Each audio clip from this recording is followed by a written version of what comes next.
Tablets, sleeping tablets అలవాటు పడితే అవి మన జీవితాంతం వెంటాడుతుంటాయి. ఇది బుద్ధాస్ ట్రయాంగిల్ అంటాము. బొటనవేలు, చిటికెన వేలు. ఈ బొటనవేలు కింద నుంచి ఇలా వచ్చినప్పుడు బ్లాక్, వైట్ అనే పోర్షన్ మధ్యలో ఇలా కిందకొచ్చినప్పుడు ఇక్కడ కనెక్ట్ అవుతుంది క్రీజ్‌లో. ఎక్కడ కనెక్ట్ అవుతుందో ఇక్కడ ఒక పాయింట్ ఉంది. అట్లాగే చిటికెన వేలు, రెండో వేలు ఇలా కిందికి మధ్యలో నుంచి ఇలా కిందకొచ్చినప్పుడు ఇది ఎక్కడ కనెక్ట్ అవుతుందో అక్కడ ఒక పాయింట్ ఉంది.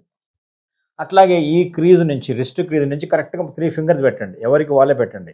సో, మనకి ఎన్ని పాయింట్‌లొచ్చాయి? ఇక్కడ ఒక పాయింట్, ఇక్కడ ఒక పాయింట్, ఇక్కడ ఒక పాయింట్. దీన్నేమో ఒక ట్రయాంగిల్ లాగా వచ్చింది కదా ఇది. అందుకని దీన్ని బుద్ధాస్ ట్రయాంగిల్ అంటారు. క్లాక్ వైజ్ ఒక్క నిమిషం పాటు లేదా 30, 40 సెకండ్స్ మాత్రమే సెకండ్సే ఇలా మెల్లగా చేయండి. అలాగే దీన్ని కూడా చేయండి. అలాగే 3 ఫింగర్స్ విడ్త్ లోపల దీని మధ్య భాగంలో ఉన్నటువంటి ఈ భాగాన్ని కూడా మెల్లగా చేయండి. మన మనసుని కామ్ డౌన్ చేస్తుంది. ఎంత టెన్షన్స్, ఎంత ఆందోళనలు ఉన్నా కూడా కంట్రోల్ చేయగలుగుతుంది. ఎందుకంటే ఆక్యుపంక్చర్ ట్రీట్స్ బాడీ, మైండ్ రెండిటి ట్రీట్ చేయగలుగుతుంది.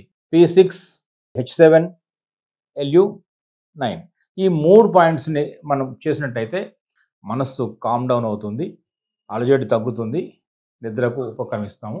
అట్లాగే లైట్ ఫుడ్ తీసుకోండి. పడుకోండి. రాత్రి ఎర్లీగా తినండి. ఎర్లీగా డిన్నర్ చేయండి. తర్వాత ఎర్లీగా పడుకోవడానికి ట్రై చేయాలి. ఆ బెడ్ అవన్నీ కూడా కొంచెం ప్లెజెంట్‌గా ఉండేలా చూసుకోవాలి.